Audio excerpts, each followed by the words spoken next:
अनोशो talk. Gita दर्शन अध्याय 8 number 8।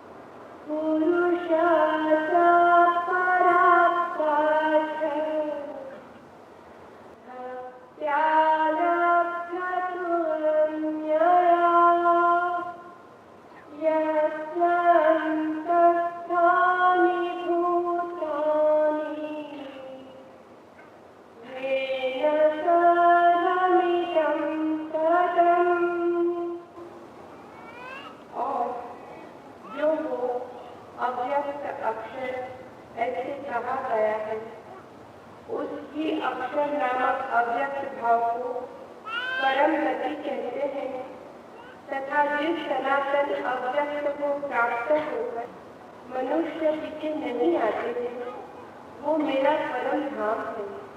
और ये बात जिस परमात्मा के अंतर्गत सर्वभूत है और जिस परमात्मा से ये सब जगत परिपूर्ण है वो सनातन अव्यक्त परम पुरुष अनन्य भक्ति से प्राप्त होने योग्य है।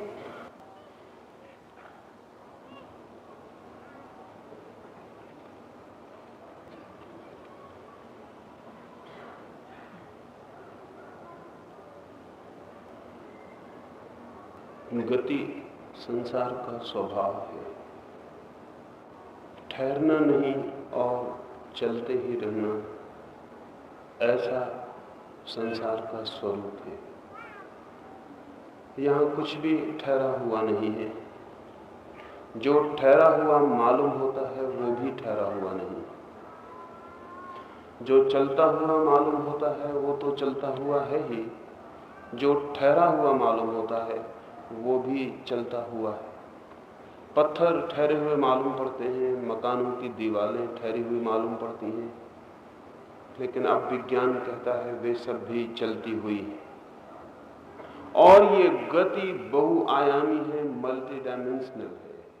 इसे हम थोड़ा समझें तो परम गति का हमें ख्याल आ सके कि वो क्या है। दीवार दिखती है ठोस, जरा भी चलती हुई नहीं, लेकिन वैज्ञानिक कहते हैं दीवार का अणु अणु चल रहा है। अगर दीवार के हम परमाणुओं को देखें तो सब परमाणु गतिमान हैं और प्रत्येक परमाणु के भीतर जो और छोटे खंड हैं, इलेक्ट्रॉन्स, वे बड़ी तीव्र गति से चक्कर काट रहे हैं। हमें दीवार फिर दिखाई पड़ती है क्योंकि हमारी आंखें उतनी सूक्ष्म गति को पकड़ने में असमर्थ। गति जितनी तीव्र हो जाती है उतनी ही हमारी आंख पकड़ने में मुश्किल हो जाती है। जैसे एक बिजली का पंखा बहुत जोर से चलता है तो आपको पता नहीं चलता है कि उसमें 3 पखरियां हैं, 4 पखरियां हैं या 2 पखरियां हैं। अगर पंखा और भी तेजी से चले तो आपको ये भी पता नहीं चलेगा कि पंखे में पखरियां हैं। ऐसा ही पता चलेगा कि गोल टीन का घेरा ही घूम रहा है। वैज्ञानिक कहते हैं कि पंखे की गति इतनी बढ़ाई जा सकती है कि आप उसके पार हाथ ना डाल सकें, और इतनी भी बढ़ाई जा सकती है कि आप उसके ऊपर बैठे रहें और नीचे जो पंखा चल रहा है वो आपको थिर मालूम पड़े। इतनी तेजी से घूम सकता है कि 2 पखड़ियों के बीच की जो खाली जगह है, जब तक आपको उस खाली जगह का पता चले उसके पहले ही दूसरी पखड़ी आपके नीचे आ जाए तो आपको कभी भी पता नहीं चलेगा। पता चलने में समय चाहिए, और अगर तीव्रता से घूमती हो गति और हमारी पकड़ने की क्षमता कम पड़ती हो तो गति का पता नहीं चलता।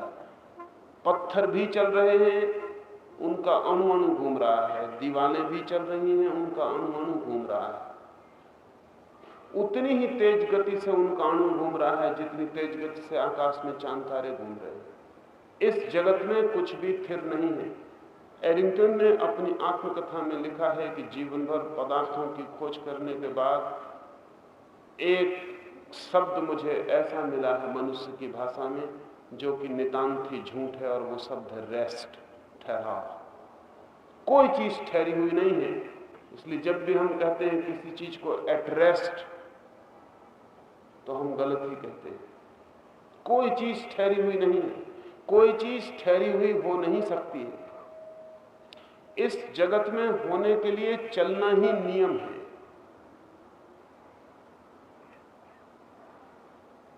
मैंने कहा बहुआयामी है ये गति।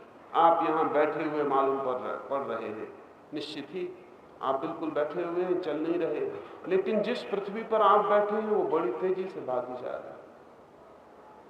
उस पृथ्वी की दोहरी गति है। आप बैठे हुए हैं जिस पृथ्वी पर, वो पृथ्वी अपनी कील पर घूम रही है, और अपनी कील पर ही नहीं घूम रही, कील पर घूमती हुई वो सूर्य का चक्कर भी लगा रही। दोहरी गति है उसकी। और जिस सूर्य का वो चक्कर लगा रही है, वो सूर्य भी अपनी कील पर घूम रहा है इस पृथ्वी को लिए, और अपने सब ग्रहों को लेकर वो सूर्य भी किसी महासूर्य की परिभ्रमण कर रहा है। ऐसा मल्टी डायमेंशनल गति के भीतर गति और गति के भीतर गति। शायद जिस महासूर्य का ये सूर्य चक्कर लगा रहा है और अनेक सूर्य चक्कर लगाते होंगे, वो सूर्य भी अपनी कील पर घूमकर और किसी महान से महान सूर्य के चक्कर पर निकला होगा। परिभ्रमण परतों परतों में जीवन का स्वभाव है। इस परिभ्रमणशील जीवन में शांति असंभव है। इस गति से भरे हुए भागते हुए जगत में कोई विश्राम संभव नहीं है। और जब आप विश्राम भी कर रहे होते हैं अपने बिस्तर पर लेटकर, तब आपका खून पूरी गति लगा रहा है, आपके कण कण शरीर के गति कर रहे हैं, आपका हृदय धड़कन कर रहा है, आपकी श्वास गति कर रही है, आपका मन स्वप्नों में परिभ्रमण कर रहा है। जब आप बिस्तर पर विश्राम कर रहे हैं, तब भी कहीं कोई आपके भीतर विश्राम की जगह नहीं है। इस जगत में होते हुए विश्राम नहीं है। कृष्ण अर्जुन से कहते हैं, और जो वो अव्यक्त अक्षर ऐसा कहा गया है, उस अक्षर नामक अव्यक्त भाव को परम गति कहते हैं। और अर्जुन, अगर तू उस परम गति को उपलब्ध होना चाहता है जहां विश्राम स्वभाव है, इस जगत में तो श्रम ही स्वभाव है, अशांति ही परिणाम है। इस जगत में रहते हुए, इस जगत की कील पर घूमते हुए न कोई विश्राम को उपलब्ध हो सकता, न कोई विश्रांति को। यदि कोई विश्रांति की खोज में जाना ही चाहे, तो उसे अपनी चेतना का तल ही बदलना पड़ेगा। परिधि से हटाकर केंद्र पर, संसार से हटाकर ब्रह्म पर उसे अपनी चेतना का पूरा रूपांतरण कर लेना होगा। वो जो अक्षर नाम से कहा है, उस अक्षर नामक अव्यक्त भाव को ही परम गति कहते हैं। यहां दो बातें समझ लेनी चाहिए। अक्षर का अर्थ है जो कभी क्षीण नहीं होता, छरता नहीं, जैसा है वैसा ही है, कण भर जिसमें कभी कोई रूपांतरण नहीं होता, जो अपने स्वभाव से जरा भी विच्युत नहीं होता, अच्युत है, ठहरा हुआ है। देखा है रास्ते पर चलती हुई बैलगाड़ी को, चाक चलता है लेकिन कील ठहरी रहती है। और बड़ा मजा तो ये है, और इस मजे के राज को जान लेना, जीवन के बड़े राज को जान लेना है कि जिस कील पर चाक घूमता है, वो कील जरा भी नहीं घूमती है, वो खड़ी ही रहती है। चाक हजारों मील की यात्रा कर लेता है, कील अपनी जगह को छोड़ती ही नहीं।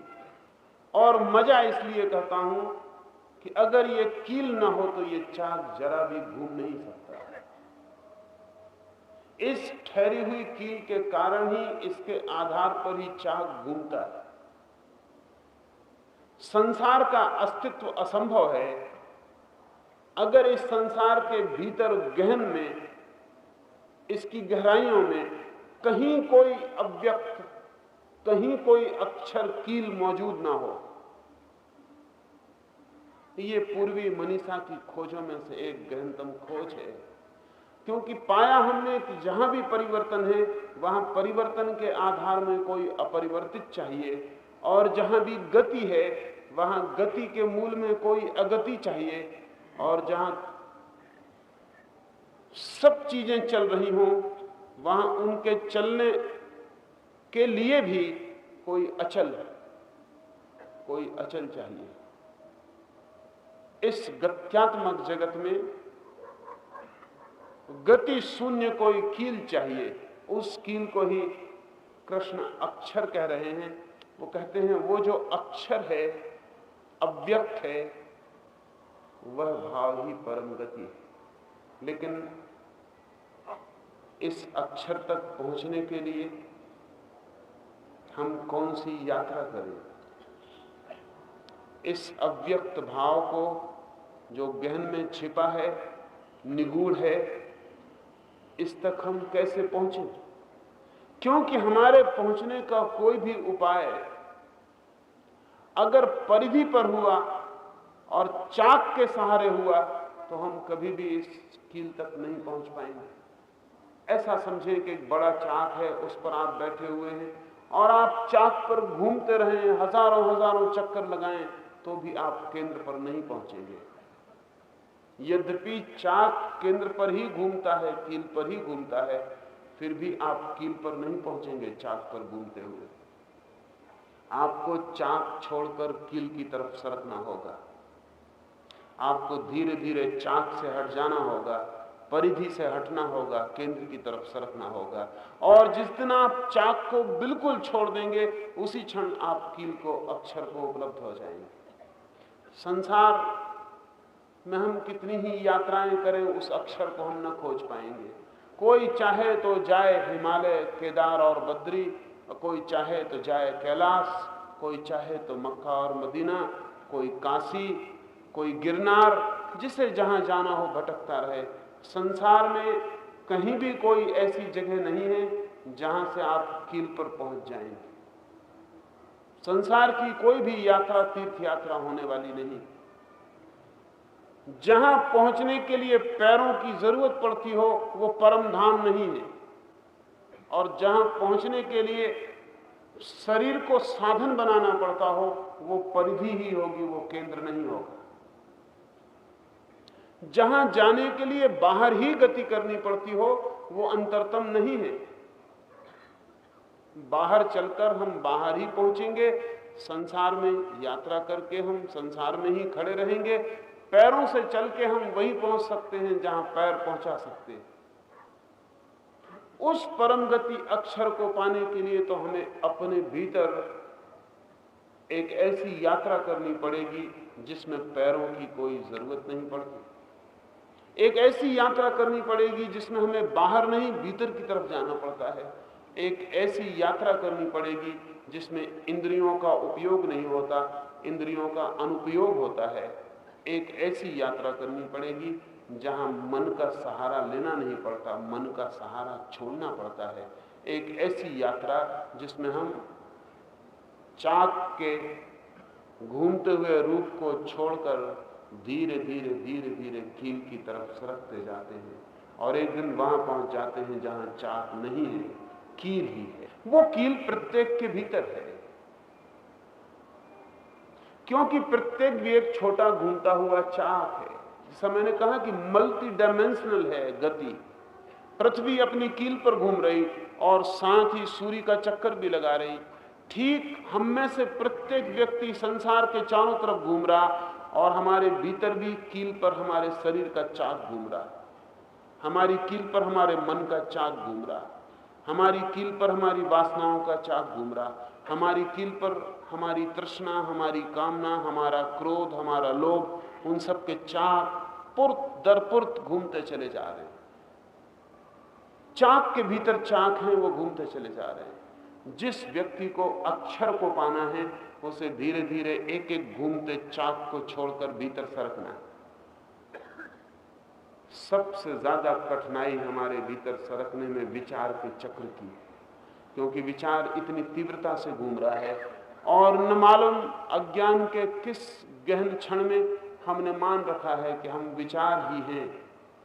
तो शरीर से अपनी भिन्नता को समझ लेने में तो बहुत कठिनाई नहीं होती, लेकिन विचार से अपनी भिन्नता को समझने में बहुत कठिनाई होती।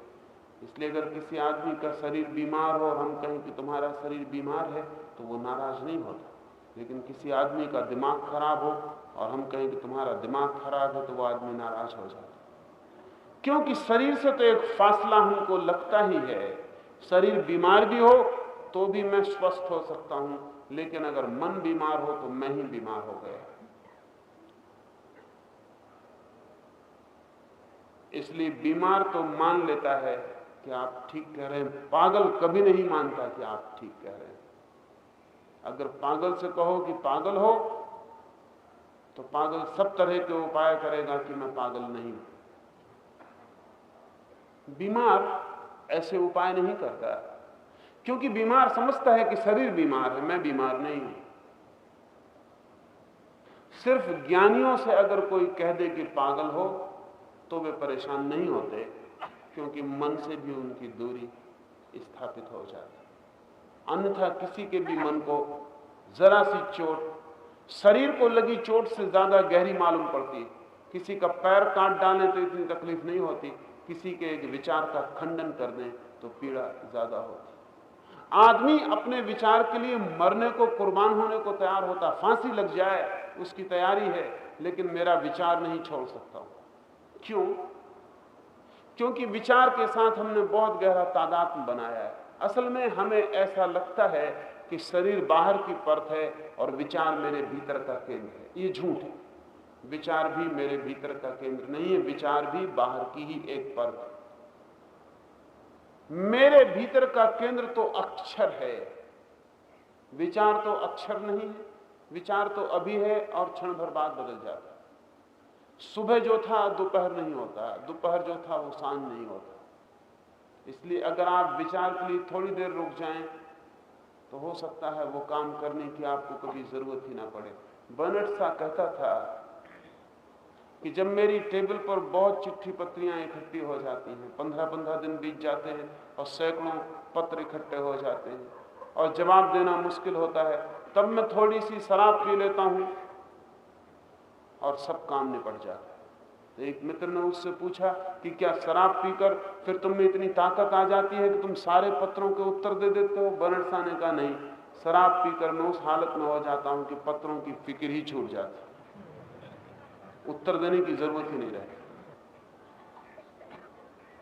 और 2-4 दिन, 8 दिन, 10 दिन, 15 दिन जब इतनी देर हो जाती है तो फिर पत्र अपना जवाब खुद ही दे लेते हैं, फिर मुझे उनकी देने की और कोई जरूरत नहीं है। 15 दिन तक जिस पत्र का जवाब न दिया हो उसका जवाब लिखने वाले को मिल ही गया होता। बर्नार्ड शॉ को कोई अपना एक नाटक दिखाने ले गया, तो एक लेखक जिसका नाटक प्रदर्शित हो रहा था। बर्नार्ड शॉ पूरे नाटक में सोया रहा। लेखक बहुत परेशान था। बर्नार्ड शॉ की स्तुति के एक शब्द भी मिल जाए तो वो धन्य हो जाता, लेकिन पूरे वक्त बर्नार्ड शॉ सोता रहा। 2-4 दफे उसने जगाने की भी कोशिश की, फिर सोचा कि कहीं जगाने से वो और उल्टा नाराज ना हो जाए। जब नाटक पूरा हुआ, बर्नार्ड शॉ ने कहा कि बड़ा आनंद हुआ। उस लेखक ने कहा, लेकिन मैं आशा करके लाया था कि आप 2 शब्द मेरे नाटक के संबंध में कहेंगे, कोई मत व्यक्त करेंगे। आप पूरे समय सोए रहे। बर्नार्ड शॉ ने कहा, सोया रहना भी एक प्रकार का मत व्यक्त करना है, ए सॉर्ट ऑफ ओपिनियन। और जो मैंने कहा कि बड़ा आनंद आया, वो इसलिए कहा कि 2-3 रात से मैं बिल्कुल सोया नहीं था। तुम्हारे नाटक ने ऐसी गहरी नींद ला दी कि तृप्त मन बड़ा तृप्त हो गया। 15 दिन अगर पत्र का उत्तर न दें तो उत्तर नकारात्मक है, ऐसा लिखने वाले को मिल ही जाता है। बर्नार्ड शॉ कहता था 15 दिन तक हिम्मत जुटानी पड़ती न देने की, फिर विचार इतना पुराना पड़ जाता है और समय इतना व्यतीत हो जाता है कि कोई प्रेरणा भी नहीं रह जाती है भीतर। इसलिए ज्ञानियों ने कहा है, अगर बुरा विचार उठे तो थोड़ी देर रुक जाना, क्योंकि उतनी देर रुकने में वो विचार ही जा चुका होगा। अगर हत्याएं करने वाले लोग 2 क्षण भी रुक जाएं तो हत्याएं नहीं हो। आत्महत्याएं करने वाले लोग 1 क्षण के लिए ठहर जाएं तो आत्महत्या ना हो। इसलिए ज्ञानियों ने यह भी कहा है कि जब अच्छा विचार उठे तो तत्काल उसे पूरा कर लेना, 1 क्षण मत रुकना, क्योंकि 1 क्षण रुकने पर वो भी बदल जाएगा। विचार इतनी तेजी से बदल रहा है, फिर भी हम विचार को अपना स्वभाव मान लेते हैं। स्वभाव का तो अर्थ ही होता है जो बदले नहीं। क्या आपको पता है बचपन के आपके विचारों का क्या हुआ? क्या आपको पता है आपके जवानी के विचारों का क्या हुआ? कहां खो गए? किस रास्ते पर पड़े रह गए? आज उनका कोई भी पता नहीं। और कल जो बात बहुत महत्वपूर्ण मालूम होती थी, क्या आज भी उतनी ही महत्वपूर्ण मालूम होती? कल जिसके लिए जान दे सकते थे, क्या आज भी उसके लिए जान देना उचित मालूम पड़ेगा? सब बदल रहा है। विचार भी इतनी तेजी से घूम रहे हैं जिसका कोई हिसाब नहीं, लेकिन फिर भी हम विचारों से अपने को एक मान लेते हैं, क्योंकि हम कभी विचारों के भीतर और प्रवेश नहीं किए। जो विचार के भी भीतर प्रवेश करेगा, निर्विचार को पाएगा, वही उस अक्षर को अपने भीतर अनुभव करता है। उस कील को जिस पर विचार का चाक घूमता है, शरीर का चाक घूमता है, वासना का चाक घूमता है, और फिर बड़े संसार का चाक, और फिर और बृहत ब्रह्मांड का चक्र। प्रत्येक व्यक्ति के भीतर वो कील है। उस कील को पा लेने से कृष्ण कहते हैं परम गति उपलब्ध होती है। अक्षर को, अव्यक्त को पा लेना परम गति को पा लेना है, तथा जिस सनातन अव्यक्त को प्राप्त होकर मनुष्य पीछे नहीं आते हैं, वही मेरा परम ध्यान। जिस सनातन अव्यक्त को प्राप्त होकर मनुष्य पीछे वापस नहीं आते,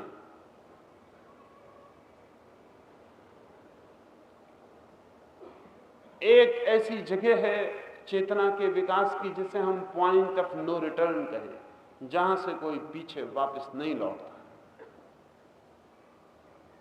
हम पानी को गर्म करते हैं, 99 डिग्री तक भी पानी गर्म हो जाए तो भी पीछे वापस लौट सकता है, लेकिन 100 डिग्री तक गर्म होकर भाप बन जाए तो फिर पीछे वापस नहीं लौट रहा है। 100 डिग्री पार कर ले तो भाप बन के आकाश में उड़ जाए। अभी बड़े मजे की बात है, पानी की गति नीचे की तरफ है, भाप की गति ऊपर की तरफ है। अगर पानी को बहा दें तो गड्ढे की तलाश करेगा, अगर भाप को छोड़ दें तो आकाश की खोज करेगी, जितने ऊपर जा सके। और एक बिंदु है 100 डिग्री का, 100 डिग्री तापमान पर पानी भाप बन जाता, उसके स्वभाव में एक मौलिक परिवर्तन होता है, गुणात्मक, कि वो नीचे की तरफ जाना छोड़कर ऊपर की तरफ जाना शुरू कर देता। लेकिन अगर 99 डिग्री तक गर्म किया हो और फिर पानी को वैसी ही गर्मी पे छोड़ दें तो पानी वापस लौट जाएगा, 98, 97, 90 नीचे गिर जाएगा और पानी पानी ही रहेगा। अब ये भी मजे की बात है कि 0 डिग्री पर ठंडा पानी भी नीचे की तरफ बहेगा, 99 डिग्री पर गर्म पानी भी नीचे की तरफ बहेगा, लेकिन 1 डिग्री और 100 डिग्री और पानी ऊपर की तरफ यात्रा शुरू कर देता। पानी पानी ही नहीं रह जाता, भाप हो जाता। विराट आकाश में खोने के लिए तैयार हो जाता। मनुष्य की चेतना की भी ऐसी एक स्थिति है, एक 100 डिग्री का बिंदु है। उस डिग्री के पहले आदमी कितना ही ऊंची चेतना को ले जाए, बार बार गिरता रहे। आप भी कई बार स्वर्ग के इतने करीब मालूम पड़ते हैं कि एक कदम और भीतर प्रवेश कर जाएंगे, लेकिन जब तक आप ये सोचते हैं, पाते हैं कि आप काफी दूर हट चुके, स्वर्ग काफी फासले पर है। हम में से सभी लोग कभी कभी 99 डिग्री तक भी पहुंच जाते हैं, कभी किसी प्रार्थना के क्षण में, कभी किसी पूजा के भाव में, कभी किसी प्रेम की स्थिति में, कभी किसी संगीत को सुनकर, कभी किसी सुगंध के सहारे, कभी किसी सौंदर्य के निकट, कभी 99 डिग्री तक भी पहुंच जाते हैं और ऐसा लगता है कि बस लेकिन फिर वापस गिर जाते। आपने शायद अनुभव किया हो, कविता पढ़ते हैं किसी कवि की और ऐसा लगता है कि यह आदमी कितना निकट नहीं पहुंच गया होगा सत्य के, और फिर एक दिन वही आदमी चाय की दुकान में चाय पीता और बीड़ी फूंकता मिल जाता, और आप एकदम हैरान हो जाते हैं कि यही वो आदमी है जिसने इतनी अद्भुत कविता लिखी। क्या यही वो आदमी है जिससे ऐसी पंक्तियों का जन्म हुआ? क्या यही वो आदमी है जिसके भाव ने इतनी गहराई और ऊंचाई को स्पर्श किया? यह आदमी कैसे हो सकता है? नहीं, ये आदमी नहीं है। ये 99 डिग्री पर किसी क्षण में रहा हो, इसने आकाश का खुला रूप देखा, तारों में झांक कर देखा, आंखें मिलाई इसने बड़ी ऊंचाइयों में, लेकिन अब ये वापस अपनी जगह लौट आया। कूलरिज ने मरने के बाद पता चला कि कोई 40,000 कविताएं अधूरी छोड़ी। मित्र तो जानते थे और कूलरिज से कहते थे कि इन कविताओं को पूरा कर दो। इतनी कविताएं अधूरी क्यों कर रखी हैं? किसी कविता में 7 कड़ी हैं तो 8वीं कड़ी नहीं है, बस एक कड़ी खाली है। एक कड़ी पूरी हो जाती तो शायद एक महान कविता का जन्म होता। लेकिन कूलरिज कहता था 7 कड़ी होते होते मैं तो वापस लौट गया, वो 8वीं कड़ी आई ही नहीं और मैं वापस जमीन पर लौट आया। अब अगर मैं चाहूं तो 8वीं कड़ी जोड़ सकता हूं, लेकिन वो कड़ी उस ऊंचाई की ना होगी जिस ऊंचाई की 7 कड़ियां। और मैं भली भांति जानता हूं कि वही कड़ी इस नाव को, इस कविता की नाव को डुबाने वाली सिद्ध होगी। इसलिए मैं प्रतीक्षा करूंगा किसी दिन फिर उस 99 डिग्री पर चित्त होगा, और अगर कोई कड़ी उतर आई तो जोड़ दूंगा, अन्यथा मैं नहीं जोड़ पाऊंगा। इसलिए जगत के समस्त महान चित्रकार, कवि और संगीतज्ञ निरंतर ऐसा अनुभव करते हैं कि जब उनसे काव्य का, चित्र का जन्म होता है तो वे मौजूद नहीं होते, कोई और ही उनके भीतर से बोल जाता है, कोई और ही उनके भीतर से गा जाता है, कोई और ही उनकी उंगलियों में थिरकता है और उनके सितार को बजा जाता है। ये कोई और नहीं है, ये उनका ही एक ऊंचा उठा हुआ रूप है जिसकी उन्हें स्वयं भी खबर नहीं, लेकिन वापस गिर जाता है। काव्य और धर्म में यही अंतर है, आर्ट और रिलीजन में यही अंतर है। काव्य 99 डिग्री के इस पार गिर जाता है, धर्म सिर्फ 1 डिग्री और ऊपर छलांग लेता है और 100 डिग्री के पार हो जाता है।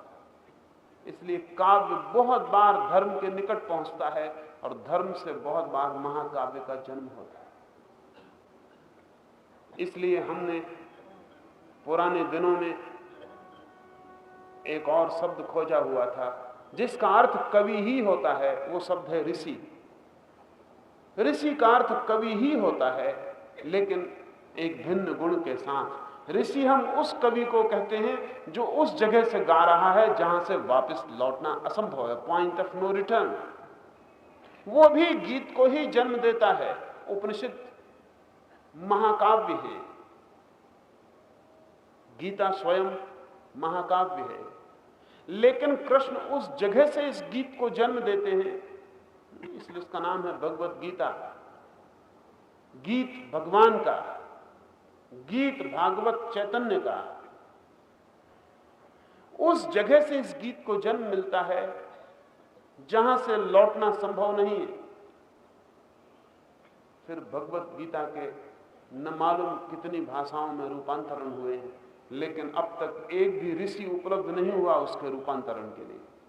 कवियों ने रूपांतरण किए, फासला ज्यादा नहीं है, फासला ज्यादा नहीं है। कभी कभी तो कोई कवि बिल्कुल कृष्ण के करीब पहुंच जाता है। अगर कृष्ण 100 डिग्री के पार से बोल रहे हैं तो कभी कभी कोई कवि ठीक 99 डिग्री के पार से बोलता है। 1 डिग्री का फासला कोई बड़ा फासला नहीं है, लेकिन उससे बड़ा कोई फासला नहीं है। वहां 1 डिग्री भी बहुत कीमती है। कितना ही बड़ा कवि कितनी ही बड़ी कविता को जन्म दे, वो ऋषि नहीं हो पाता, क्योंकि वापस गिर जाता है। और जब कविता को जन्म देने वाला ही वापस गिर जाता हो तो कविता में डाले गए जो अर्थ हैं वे ऊर्ध्वगामी नहीं हो सकते, वे नीचे की तरफ ही बहने वाले होते हैं, चाहे कितनी ही ऊंचाई की डिग्री क्यों ना रही हो। इसलिए बड़े से बड़ा काव्य भी नीचे की तरफ ही बहता हुआ मालूम पड़ता है, चाहे कालिदास का हो तो भी नीचे की तरफ ही बहता हुआ मालूम पड़ता है। बड़े से बड़ा काव्य भी मनुष्य की काम वासना की तरफ ही बहता हुआ मालूम पड़ता है। ऋषि हमने उसे कहा है जो चेतना की उस जगह से गीत को जन्म देता है या किसी भी चीज को जन्म देता है जहां से लौटना संभव नहीं। एक क्रिस्टलाइजेशन का, एक स्वयं के भीतर संगठित हो जाने का एक क्षण है जिसके पार गिरना नहीं होता। जिस सनातन अव्यक्त को प्राप्त होकर मनुष्य पीछे नहीं आते, वही मेरा परम धाम, वही मेरा घर है। बाकी सब रास्ते के पड़ाव जहां आदमी ठहरता है क्षण भर और आगे बढ़ जाता है, मंजिल नहीं है। परमात्मा की मंजिल और सबके भीतर परमात्मा छिपा है उसी यात्रा पर, उसी परमात्मा की मंजिल के लिए। वो मंजिल कहां है? कृष्ण कहते हैं सनातन अव्यक्त, जो सदा से अप्रगट है, जो सदा से ही छिपा है, इटरनली हिडन, जिसे कभी कोई खोल नहीं पाया, जिसे कभी कोई उघाड़ नहीं पाया, जिसके पर्दे कभी कोई गिरा नहीं पाया, उस सदा से, अनादि से अनंत तक के लिए छिपे हुए को पा लेने वाला वापस नहीं लौटता, वही मेरा परम धाम। इसे जरा समझ लें। अगर हम ऐसा कहें कि परमात्मा सदा से ही छिपा हुआ है, तो जिन जानने वालों ने परमात्मा की बात कही है उन्होंने जानी कैसे? तर्कशास्त्री निरंतर ही ऋषियों के संबंध में, मिस्टिक्स के संबंध में एक महत्वपूर्ण तर्क उठाते रहे हैं। तर्कशास्त्री सदा से ही कहते रहे हैं कि मिस्टिक्स जो हैं उनके वक्तव्य नॉनसेंस हैं, उनके वक्तव्यों में अर्थ बिल्कुल नहीं है, क्योंकि एक और वे कहते हैं हम उसके संबंध में कहने जा रहे हैं जिसके संबंध में कुछ भी नहीं कहा जा सकता, और हम उसकी तुम्हें खबर देते हैं जिसकी खबर किसी को कभी नहीं मिली, और जो सदा से छिपा है हम तुम्हारे सामने उसे प्रकट करते हैं। कृष्ण ने थोड़ी देर ही पहले अर्जुन को कहा है कि मैं संक्षिप्त में उसके संबंध में तुझसे कहूंगा, और अब वो कहते हैं वो है सनातन अव्यक्त। जो सनातन अव्यक्त है, सदा से ही छिपा हुआ, कभी प्रकट नहीं हुआ, कृष्ण उसे प्रकट कैसे करेंगे? और कृष्ण उसके संबंध में अगर कुछ भी कह रहे हैं तो वो प्रकट करना हो जाता है। ये कहना भी कि वो सनातन से अव्यक्त है, व्यक्त करने की बात हो गई। इतना कहना भी उसके संबंध में कुछ कहना। तर्क निरंतर रहस्यवादियों पर हंसता रहा है और कहता रहा है तुम्हारे वक्तव्य पागलों के वक्तव्य। विटगेन्स्टीन ने अपनी बहुत अद्भुत किताब ट्रैक्टेटस में कहा है कि जिस संबंध में न कहा जा सके उस संबंध में न कहना ही उचित है।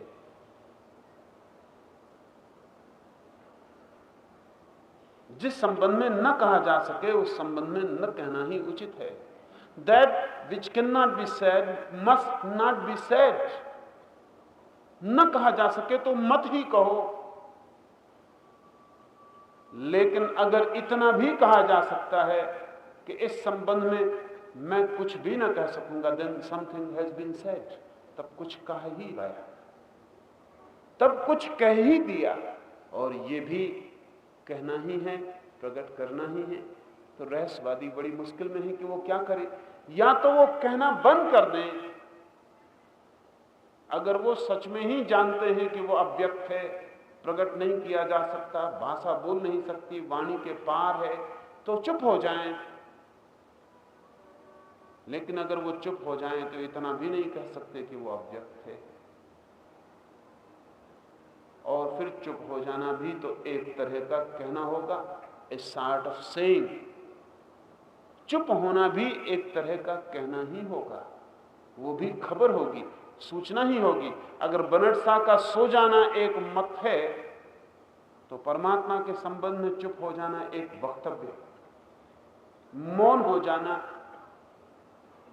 फिर भी वाणी का ही उपयोग है, निषेधात्मक रूप से, निगेटिव ढंग से। फिर ये रहस्यवादी क्या करे?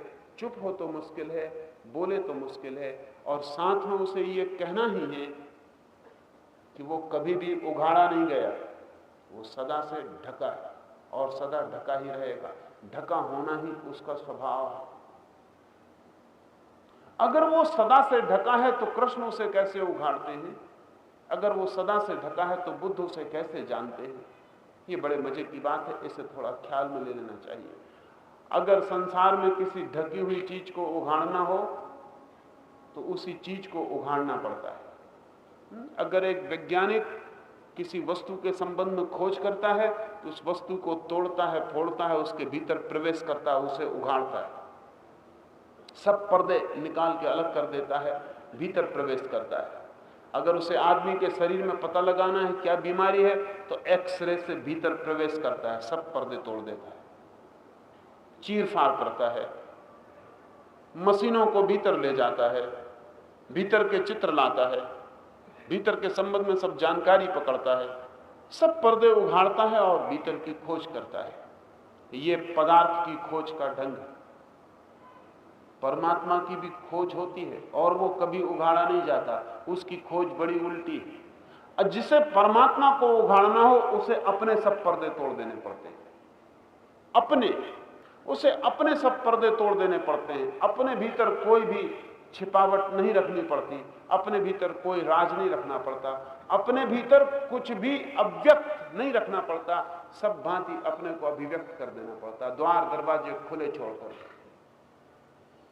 जो व्यक्ति अपने को बिल्कुल उघाड़ा कर लेता है, जैसे महावीर नग्न खड़े हो गए, वो नग्न खड़ा होना सिर्फ प्रतीक है इस बात का कि जिसे भी परमात्मा को जानना हो, जिसे भी उस अन्न उघड़े हुए को उघाड़ना हो, उसे अपने को बिल्कुल उघाड़ के नग्न, वल्नरेबल, सब तरह से खुला हुआ छोड़ देना चाहिए। और जो व्यक्ति अपने को पूरी तरह उघाड़ कर, सब द्वार दरवाजे खोलकर ओपन, खुला हुआ हो जाता है, आकाश की भांति, परमात्मा जो सनातन अव्यक्त है उसके समक्ष वो तो बचता ही नहीं, इतने उघड़ेपन में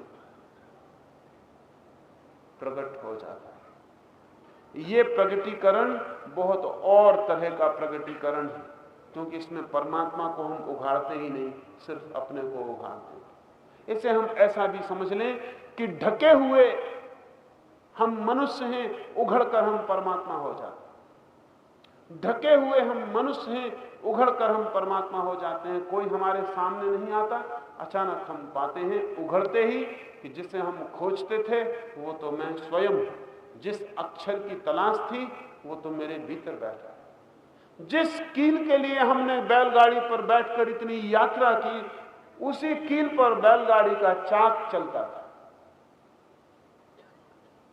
मुल्ला नसरुद्दीन भागा जा रहा है अपने गधे पर बैठा हुआ गांव से, तेजी से, बड़ी तेजी में है, वो कोड़े चला रहा है। बाजार में लोग उससे पूछते हैं कि नसरुद्दीन कहां भागे जा रहा है? वो कहता है मेरा गधा खो गया, मैं जरा तेजी में हूं, मुझे रोको मत। कोई आदमी चिल्लाता है कि नसरुद्दीन लेकिन तुम गधे पर सवार हो। नसरुद्दीन कहता तुमने अच्छा बता दिया, मैं इतनी तेजी में था कि मुझे ख्याल ही ना आता, इतनी तेजी में था खोज की कि मुझे ख्याल ही ना आता। हम जिसे खोज रहे हैं, जानने वाले कहते हैं हम उसे कभी ना खोज पाएंगे क्योंकि उस पर ही हम सवार। लेकिन तेजी इतनी है कि हम अनंत अनंत यात्रा कर लेंगे, और तेजी इतनी है कि हमें स्मरण भी ना आएगा कि जिसके ऊपर सवार होकर हम खोज रहे हैं वही हमारी खोज, वही हमारा गंतव्य। जिसे हम पाने चले हैं उसे हम पाए ही हुए हैं। जिसके लिए हम हाथ फैला रहे हैं वही हमारे हाथों में फैला हुआ है, और जिसके लिए हमने तृष्णा के जाल बोए वही हमारी तृष्णाओं का तंतु है, और जिसके लिए हम भागे चले जा रहे हैं, दौड़ रहे हैं, परेशान हो रहे हैं, वही है हमारे भीतर जिसे हम परेशान किए दे रहे हैं। मुल्ला नसरुद्दीन बहुत चिंतित है। उसका चिकित्सक उससे कहता है, इतनी चिंता क्या? चिंता के कारण ही नसरुद्दीन तुम बूढ़े हुए जा रहे हो। नसरुद्दीन कहता है, ये मैं समझा, अब मैं आपको अपनी चिंता बता दूं, कहीं मैं बूढ़ा ना हो जाऊं, इसी की मैं चिंता में लगा हूं। और तुम कहते हो कि चिंता के कारण ही तुम बूढ़े हुए जा रहे हो।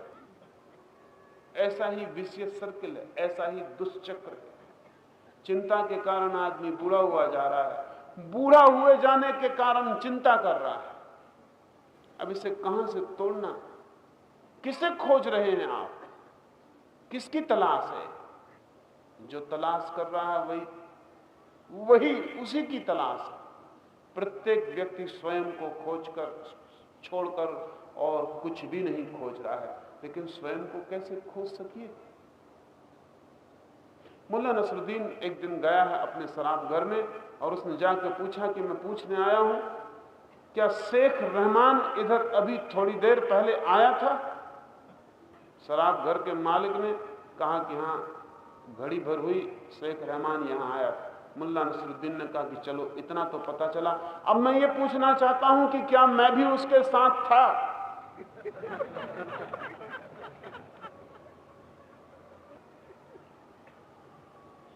काफी पी गए, वो पता लगाने आए हैं कि कहीं शराब तो नहीं पी ली। काफी पी गए हैं, अब पता लगाने आए हैं कि कहीं शराब तो नहीं पी ली। इतना ख्याल है कि शेख रहमान के साथ थे, दूसरे का ख्याल बेहोशी में बना रहता, अपना भूल जाता। शेख रहमान साथ था, इतना ख्याल है। तो शेख रहमान अगर यहां आया हो तो मैं भी आया होऊंगा, और अगर उसने वो पी के गया है तो मैं भी पी गया हूं। दूसरे से हम अपना हिसाब लगा रहे हैं। हम सबको अपना तो कोई ख्याल नहीं है, दूसरे का हमें ख्याल है, इसलिए हम दूसरे की तरफ बड़ी नजर रखते हैं। अगर 4 आदमी आपको अच्छा आदमी कहने लगे, आप अचानक पाते हैं कि आप बड़े अच्छे आदमी हो, और 4 आदमी आपको बुरा कहने लगे, आप अचानक पाते हैं सब मिट्टी में बुरे आदमी हो। आप भी कुछ हैं, या ये 4 आदमी जो कहते हैं वही सब कुछ? इसलिए आदमी दूसरों से बहुत भयभीत रहता है कि कहीं कोई निंदा ना कर दे, कहीं कोई बुराई ना कर दे, कहीं कोई कुछ कह ना दे कि सब बना बनाया खेल मिट जाए। आदमी दूसरों की प्रशंसा करता रहता है ताकि दूसरे उसकी प्रशंसा करते रहें, सिर्फ एक वजह से कि दूसरे के मत के अतिरिक्त हमारे पास और कोई संपदा नहीं है। दूसरे का ही हमें पता है, अपना हमें कोई भी पता नहीं। मनुष्य जिस दिन भी अपने भीतर प्रवेश करता है, उस दिन ही पाता है कि जिसे वो खोजता था वो भीतर ही मौजूद है। मुल्ला नसरुद्दीन के गांव में एक आदमी हाजी हो गया, हज की यात्रा करके लौट आया, तीर्थ यात्रा करके लौट आया। सारा गांव इकट्ठा है, सिर्फ नसरुद्दीन को छोड़कर सारा गांव हाजी को देखने गया। नसरुद्दीन की पत्नी कहती कि नसरुद्दीन, तुम भी अपना ये अधर्म कब छोड़ोगे? ऐसे गांव भर में घूमते फिरते हो, धूल खाते हो गली गली की, और आज हाजी गांव में आया है, तुम घर बैठे हो जबकि सारा गांव जा रहा है। नसरुद्दीन ने कहा कि इसमें कौन सी प्रशंसा की बात है कि कोई आदमी हज हो आया। हाँ, अगर किसी दिन किसी आदमी के पास हज आ जाए तो मुझे खबर करना। आदमी तीर्थ यात्रा पर चला जाए, लौट आए, इसमें कौन सी बड़ी बात है? बहुत लोग आए और गए, किसी दिन तीर्थ किसी आदमी के पास आ जाए, मुझे खबर करना, मैं हाजिर हो जाऊं। तो वो ठीक कह रहा है। ऐसी घटना भी घटती है जब तीर्थ आदमी के भीतर आ जाता है। ऐसी भी घटना घटती है जब भक्त भगवान को खोजने नहीं जाता और भगवान भक्त को खोजता आता है। असल में ऐसी ही घटना घटती है, भक्त के खोजे भगवान कभी नहीं मिला और कभी मिल नहीं सकता है। भक्त को अगर पता ही होता कि भगवान कहाँ है तो वो कभी का भगवान को खोज लिया होता। उसे कुछ भी पता नहीं। भक्त क्या कर सकता है? भक्त कहीं जाता नहीं, भक्त सिर्फ अपने को खोलता, उघाड़ता और नग्न करता। भक्त सिर्फ अपने को उघाड़ता है, और जिस दिन भक्त पूरा उघड़ा होता है, नग्न, पूर्ण रूप से, कोई वस्त्र नहीं उसके चित्त पर, उसकी चेतना पर कोई आवरण नहीं, निरावरण, उसी दिन भगवान उपलब्ध हो जाता है। भक्त कभी भी यात्रा करके भगवान तक नहीं पहुंचे हैं। जब भी कोई भक्त हो सका है भक्त, तब भगवान स्वयं यात्रा करके आ गया। ये जो घटना है, ये जो सनातन अव्यक्त को प्राप्त कर लेना है, कृष्ण कहते हैं यही मेरा परम धाम। ये परम धाम प्रत्येक के भीतर है, ये वैकुंठ प्रत्येक के भीतर है, ये मोक्ष प्रत्येक के भीतर है। और इसे परम धाम इसलिए कहा है कृष्ण ने कि ये पड़ाव नहीं, इस पर ठहर कर फिर आगे की यात्रा के लिए तैयारी नहीं करनी है। इस पर आकर सारी यात्राएं समाप्त हो जाती हैं। सुना है मैंने, जापान में एक तीर्थ यात्रा के बीच के पड़ाव पर, पहाड़ पर एक मंदिर है और हजारों लोग वर्ष में एक दिन वहां की यात्रा करते हैं पैदल। वर्षों से एक फकीर बीच पहाड़ के रास्ते पर एक वृक्ष के नीचे पड़ा रहता था। हर वर्ष यात्री आते और जाते। कभी कोई उस फकीर से पूछ लेता कि तुम इस वृक्ष के नीचे यात्रा पर जाते हुए ठहरे हो या यात्रा से लौटते हुए ठहरे हो?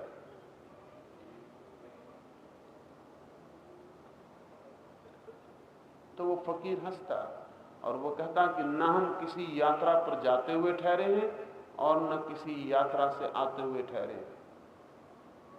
स्वभावतः लोग रुक जाते और पूछते कि तुम्हारा मतलब क्या है, क्योंकि तुम जहां बैठे हो ये तो केवल यात्रा का पड़ाव है, मंजिल तो आगे है। तो वो फकीर कहता कि निश्चित ही बाहर की यात्रा जिस पर तुम निकले हो उसके लिए ये एक पड़ाव है, लेकिन जहां मैं भीतर बैठा हूं वो जगह है जहां से न आगे जाया जा सकता न जहां से पीछे लौटा जा सकता। आया तो मैं भी इसी तीर्थ की यात्रा के लिए था, लेकिन इस वृक्ष के नीचे बड़ी तीर्थ यात्रा घटित हो गई, फिर आगे नहीं जा सका। इस वृक्ष के नीचे बैठे बैठे वो घटित हो गया जिसने मुझे अपने ही भीतर पहुंचा दिया। अब मंजिल आ गई, अब कदम यहां रखना और कदम वहां रखने का भी कोई अर्थ नहीं रह गया है। अब मैं वहां हूं जहां सदा था और जहां के लिए सदा से दौड़ता रहा। परम धाम का अर्थ है जिसके आगे अब कोई और यात्रा की तैयारी नहीं करनी है। और परम धाम का एक अर्थ और ख्याल में ले लें जो और भी जरूरी है। परम धाम का यह अर्थ नहीं है कि जहां आप बहुत सी यात्राएं करके पहुंच गए, अगर आप बहुत सी यात्रा करके वहां पहुंचे हैं तो वो परम धाम नहीं हो सकता, धाम ही हो सकता है। परम धाम तो वो है जहां पहुंचकर पता चला कि जहां हम सदा से थे ही। ये थोड़ी सी कठिन बात है। परम धाम वो है जहां पहुंचकर पता चले कि हद हो गई, यहां तो हम सदा से थे ही। बुद्ध को जब निर्वाण हुआ, बुद्ध को जब समाधि फलित हुई, तो बुद्ध 7 दिन तक तो चुप बैठे रहे, कुछ सूझा ही नहीं, हिले डुले भी नहीं। फिर लोग इकट्ठे होने लगे, उनकी कांति, उनकी आंखों की रोशनी, उनकी सुगंध जल्दी ही फैलने लगी। जब कोई फूल खिल जाए मनुष्य की चेतना में, तो फिर किसी को बुलाने नहीं जाना पड़ता, खबर पहुंचनी शुरू हो जाती। लोग आने लगे, दूर दूर तक खबर फैल गई कि कोई बुद्धत्व को प्राप्त हो गया। लोगों की भीड़ लग गई और लोग हाथ जोड़कर प्रार्थना करने लगे कि हमें बताओ कि तुमने क्या पा लिया है, गौतम हमें कहो कि तुमने क्या पा लिया है। तो बुद्ध ने जो पहला वचन कहा वो बहुत हैरानी का। बुद्ध ने कहा, अगर तुम पूछते हो कि मैंने क्या पा लिया तो तुम मुझे मुश्किल में डालते हो, क्योंकि मैंने वही पा लिया है जो सदा से पाया ही हुआ था। लोग पूछने लगे कि पहेलियों में मत कहो, हम सीधे साधे लोग हैं, हमें ठीक से समझाओ, तुम्हारी उपलब्धि क्या है। तो बुद्ध ने कहा, उपलब्धि के नाम पर कोई भी उपलब्धि नहीं। मैंने खोया तो जरूर, कुछ पाया कुछ भी नहीं। लोग बहुत हैरान हुए। उन्होंने कहा कि हमने तो सदा से सुना है कि जब ज्ञान होता है तो कुछ मिलता है, आप कैसी बात करते हैं। तो बुद्ध ने कहा, मैंने अज्ञान तो खोया, अब मैं हैरान हूं कि मैंने उस अज्ञान को पा कैसे लिया था, उसे मैंने खोया, और जो ज्ञान मैंने पाया है अब मैं तुमसे कैसे कहूं कि उसे मैंने पाया है, क्योंकि अब मैं जानता हूं वो सदा से मेरे ही पास था। तो बुद्ध कहते कि ऐसा समझो कि किसी भिखारी के खीसे में हीरा पड़ा हो और वो भीख मांगता फिरे, फिर एक दिन अचानक वो खीसे में हाथ डाले, हीरा सामने आ जाए, तो क्या वो कहेगा कि मैंने हीरा पाया? वो हीरा तो बहुत दिन से उसके साथ ही था, सदा से उसके साथ ही था, सिर्फ उसे पता नहीं था। परम धाम वो है जो अभी भी हमारे साथ है और हमें पता नहीं। परम मंजिल वो है जिसे हम अपने हृदय के कोने में लिए हुए चल रहे हैं, खोज रहे हैं, निरंतर जो मौजूद है और हमें पता नहीं। बस पता नहीं है, इतना ही फर्क पड़ेगा, पहुंचकर जानकर पता हो जाएगा, और कोई भी फर्क नहीं पड़ेगा। बुद्ध ने अपने पिछले जन्म का स्मरण किया है और कहा है कि मेरे पिछले जन्म में सुना मैंने, गौतम बुद्ध के जन्म के पहले जन्म में जब वो बुद्ध नहीं हुए थे, तो बुद्ध ने कहा है कि मैंने सुना था अपने पिछले जन्म में कि कोई व्यक्ति ज्ञान को उपलब्ध हो गया, तो मैं उसके दर्शन करने को गया। जब मैं उसके चरणों में झुका और मैंने सिर उसके पैरों में रखे, और जब मैं उठकर खड़ा हुआ तो मैं चकित हो गया, क्योंकि अचानक उस बुद्ध पुरुष ने अपना सिर मेरे चरणों में रख दिया। मैं तो बहुत घबरा गया और मैंने उन्हें उठाकर कहा कि मुझे क्षमा करें, मुझसे कुछ भूल हो गई, आप मेरे चरणों में सिर रखें, ये तो उल्टा मुझ पे पाप हो गया, मुझसे पाप हो गया। अगर मुझे पता होता तो मैं आपको पहले ही रोक लेता। मैं तो अज्ञानी हूं, मैंने आपके चरणों में सिर रखा, वो ठीक है, आपने मेरे चरणों में क्यों सिर रखा? तो उस बुद्ध पुरुष ने बुद्ध को कहा, उस ज्ञानी ने बुद्ध को कहा कि मुझे पता है मंजिल का, वो मुझे मिल भी गई, मुझे पता भी है, मुझ में और तुझ में ज्यादा फर्क नहीं, मंजिल तो उतनी की उतनी तेरे भीतर भी मौजूद है, बस तुझे जरा पता नहीं। जो हीरा मेरे पास है वही हीरा तेरे पास है, मुझे पता है, तुझे पता नहीं। लेकिन हीरे के होने में जरा फर्क नहीं। तो मैं तुझे इसलिए नमस्कार करता हूं ताकि तुझे याद रहे कि तेरे भीतर भी वो हीरा है कि बुद्ध पुरुष तेरे चरणों में सिर रखे। और आज नहीं कल जब तुझे पता चल जाएगा तब तू मेरी बात समझ लेगा। और जब एक जन्म के बाद बुद्ध को ज्ञान हुआ, तब उन्होंने जो पहले अपने हाथ जोड़कर किसी के चरणों में झुकाए, वो वे ही अज्ञात चरण थे जो अब तो खोजे से मिल नहीं सकते थे। वे अज्ञात चरण, वो अज्ञात व्यक्ति जिसने उनके चरणों में सिर रख दिया था, जानते हुए ज्ञानी ने अज्ञानी के चरण में सिर रख दिया था, सिर्फ इस आशा में कि आज नहीं कल इस अज्ञानी को भी पता तो चल ही जाएगा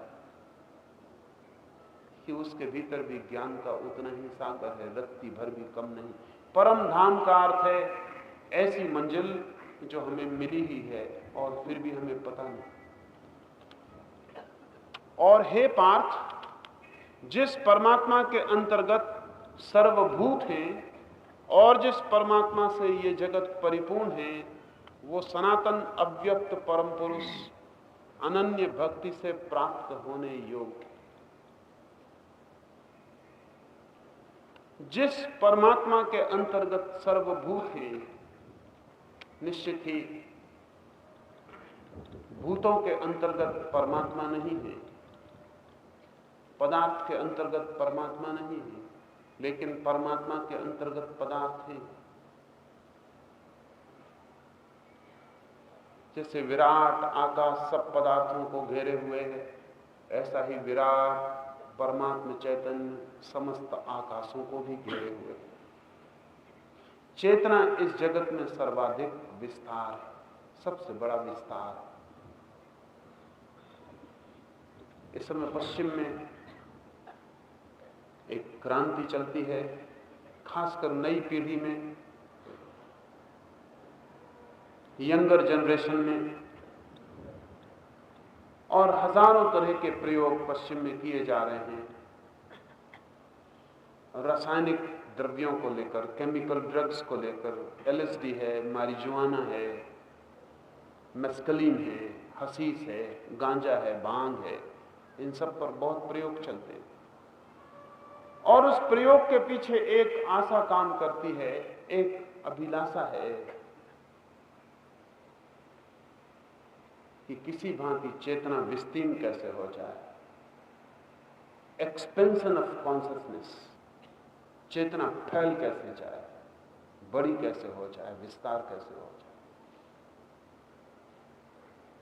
चाहे रासायनिक द्रव्यों से वो बात न हो सके, लेकिन आकांक्षा बड़ी प्राचीन है, बड़ी प्राचीन है। आदमी की आकांक्षा एक ही है कि चेतना इतनी विस्तीर्ण कैसे हो जाए कि चेतना में सब कुछ घिर जाए और समा जाए, चेतना के बाहर कुछ न रह जाए। जिस दिन चेतना के बाहर कुछ नहीं रह जाता और चेतना में सभी कुछ समा जाता है, कॉन्शियसनेस एक आकाश बन जाती है, एक स्पेस, और सभी कुछ उसमें समा जाता है। उस दिन पाने योग्य फिर कुछ नहीं बचता, उस दिन खोने का भी कोई डर नहीं रह जाता, उस दिन मृत्यु का भय नहीं होता, उस दिन अमृत के झरने स्वयं में ही फूट पड़ते हैं, उस दिन परिवर्तन का कोई कारण नहीं, उस दिन शाश्वत तो स्वयं का घर बन जाता है। इस परम चेतना के संबंध में ही कृष्ण कह रहे हैं कि वो जो परमात्मा है उसके अंतर्गत सर्वभूत है। एक जीसस का वचन इस संबंध में कहने जैसा है। जीसस के पास एक अंधेरी रात में निकोडेमस नाम का युवक आया है, और उस युवक से जीसस ने कहा कि तू मेरे पास किस लिए आया है? क्या तू चाहता है कि तुझे और धन मिल जाए मेरे शुभाशीषों से, या तू चाहता है कि तेरे जीवन में सफलता आए मेरे संपर्क से? क्या तू इसीलिए मेरी प्रार्थना को आया है ताकि मेरी शुभकामनाएं तेरे ऊपर बरस पड़े और तू संसार में उपलब्धियों की दिशा पर गतिमान हो सके? निकोडेमस ने कहा, हे प्रभु, आपने पहचाना कैसे? आया मैं इसीलिए हूं कि और मेरा धन कैसे बढ़े, और मेरा राज्य कैसे बड़ा हो, और वस्तुओं का मैं मालिक कैसे हो जाऊं। मुझे कोई एक ऐसा सूत्र दे दे, कोई एक राज बता दे, एक गुर ऐसा मुझे दे दे कि उसी के सहारे मैं जहां भी कदम रखूं सफल हो जाऊं। जो भी मेरी महत्वाकांक्षा हो पूरी हो, इधर मैं कामना करूं कि वहां पूर्ति हो जाए।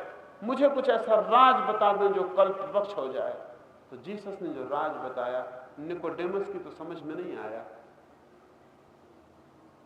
लेकिन समस्त धर्मों का सार उस सूत्र में है। जीसस ने कहा, seek ye first the kingdom of God, then all else shall be added unto you। तू पहले प्रभु को खोज ले और शेष सब उसके पीछे चला आए।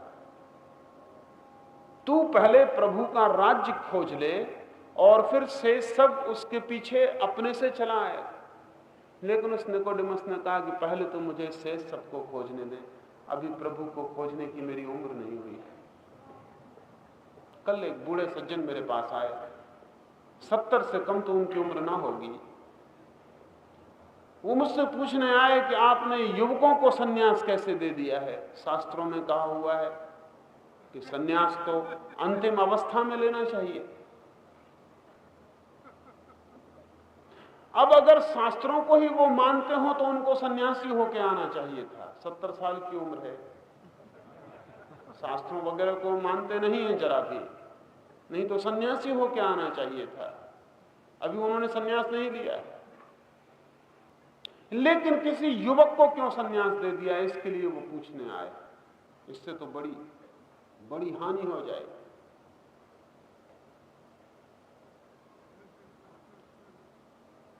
परमात्मा के खोजने के लिए उम्र की कोई शर्त नहीं है, और कभी तो बूढ़े भी नहीं खोज पाते और कभी बच्चे भी खोज लेते। और जिन्हें हम बूढ़े और बच्चे कहते हैं उनमें भी कौन बूढ़ा और बच्चा है, ये इतना आसान नहीं है तय करना। क्योंकि अगर बुढ़ापे का कोई भी अर्थ होता हो तो बुद्धिमत्ता होती है। तो बूढ़े भी ना समझ हो सकते हैं, बच्चे भी समझदार हो सकते हैं। निकोडेमस ने कहा कि अभी तो मेरी उम्र भी कहां कि मैं परमात्मा को खोजूं, आप भी कैसी बात करते हैं। यद्यपि उसकी उम्र जीसस से ज्यादा थी जिससे वो पूछने आया था। जीसस की तो सूली ही 33 वर्ष में लग गई।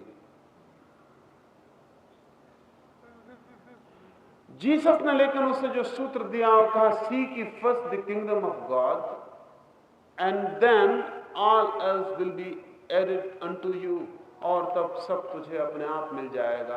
अगर तू गुरु की बात पूछता है, राज की तो बता देता हूं, तो पहले प्रभु को खोज। लेकिन प्रभु को खोजने से सब कैसे मिल जाएगा?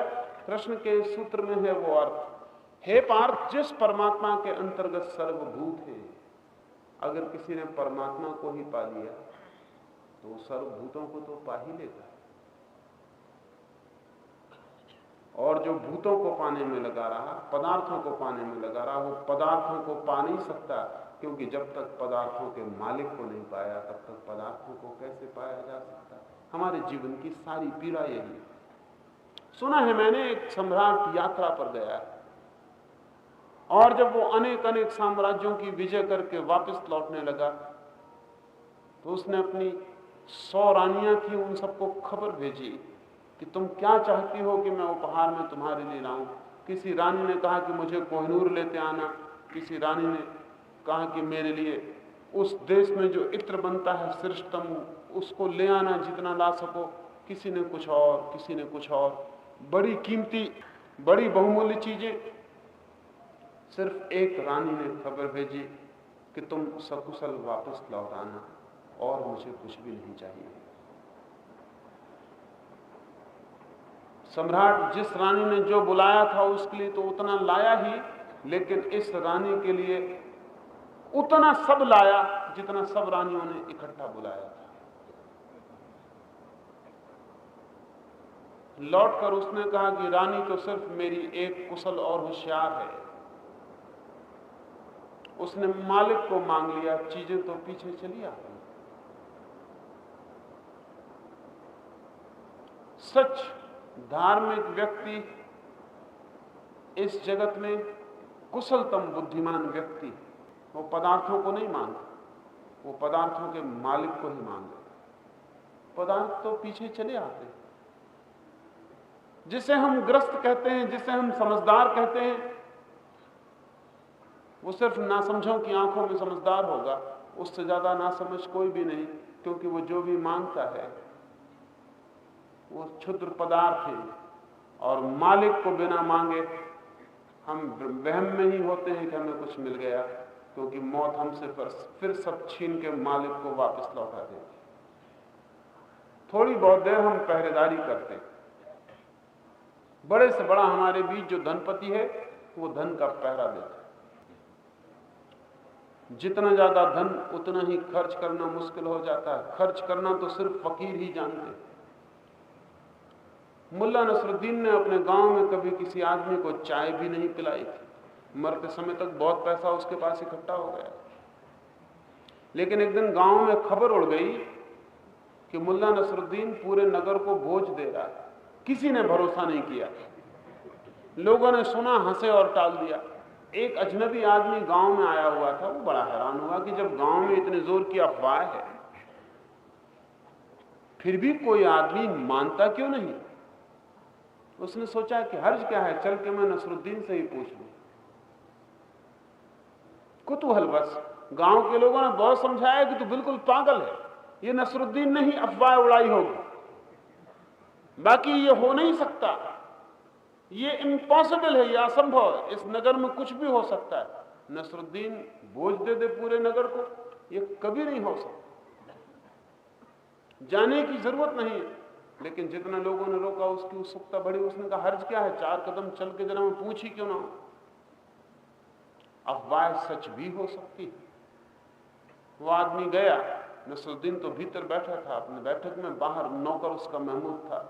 उस आदमी ने पूछा कि सुना है मैंने कि तुम्हारा मालिक मुल्ला नसरुद्दीन गांव भर को बोझ दे रहा है, क्या तुम कुछ इस संबंध में मुझे जानकारी दे सकते हो, और अगर ये बोझ होने वाला है तो किस तारीख और किस दिन। मुल्ला का नौकर तो अच्छी तरह जानता था कि ये कभी होने वाला नहीं। वो हंसा, और इसलिए कि कभी होने वाला नहीं, उसने मजाक में उस आदमी से कहा कि अब तुम आ ही गए हो इतनी दूर चल के, तो मैं तुम्हें दिन बता देता हूं, कयामत के दिन, प्रलय के दिन ये बोझ होगा। वो आदमी तो चला गया। मुल्ला अंदर से आया और कहा कि नालायक, अभी से दिन तय करने की क्या जरूरत है।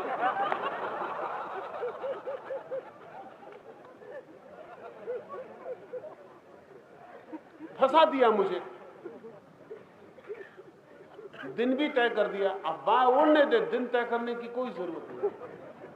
कयामत का दिन भी आखिर दिन ही है, तय तो हो ही।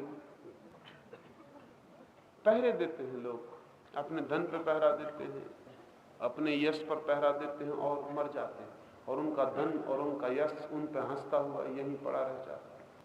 सिर्फ एक धन है जिसे मृत्यु नहीं छीन पाती, और वो परमात्मा है। सिर्फ एक यश है जिसे मृत्यु नहीं धूमिल कर पाती, और वो परमात्मा है।